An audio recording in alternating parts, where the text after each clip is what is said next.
In his evangelization intention this month, Pope Francis is asking us to pray with him for lay missionaries, lay people who leave their own homes in order to proclaim the gospel in foreign countries, especially in the poorest countries where it is more difficult to hear the good news of God's love.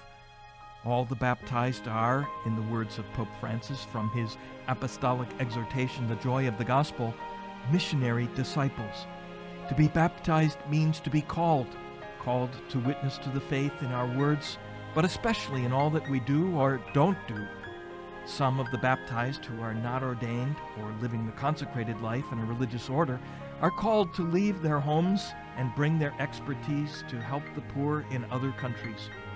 Pope Francis obviously thinks very highly of such people, lay missionaries, because he believes strongly that the church needs to be more outward-looking. At Pentecost in 2013, he met with various church groups and told them, "At this time of crisis, we cannot be concerned solely with ourselves, withdrawing into loneliness, discouragement, and a sense of powerlessness in the face of problems. Please, do not withdraw into yourselves. This is a danger.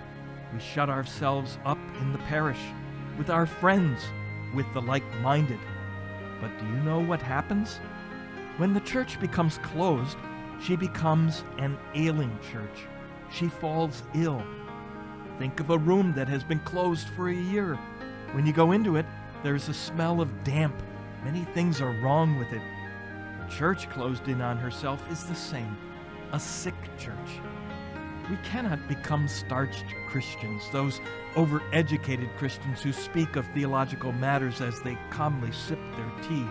No, we must become courageous Christians and go in search of the people who are the very flesh of Christ." End quote.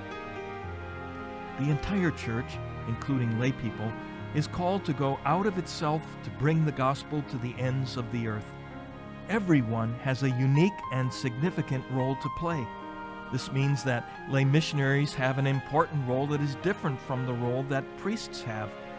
Pope Francis has spoken strongly against clericalism, calling it one of the evils of the church. He said, "The lay person must be lay, one who is baptized, with the power that comes from his baptism. Why treat his Christian identity lightly? In my opinion, clericalism impedes the layman's growth. The priest cannot carry out the role of the layman, and the Holy Spirit is free. Sometimes he inspires the priest to do something, and other times he inspires the layman." End quote. In other words, lay missionaries, by being lay and not ordained, are able to meet people and do things that the ordained are not able to do, and to try to make them into substitute priests is to deny their gift. May the Holy Spirit help the church live in harmony, fostering unity amidst diversity, and reaching out, as Jesus did himself, to the poor who are often tempted to think that God has abandoned them. God hasn't. God sends lay missionaries to them.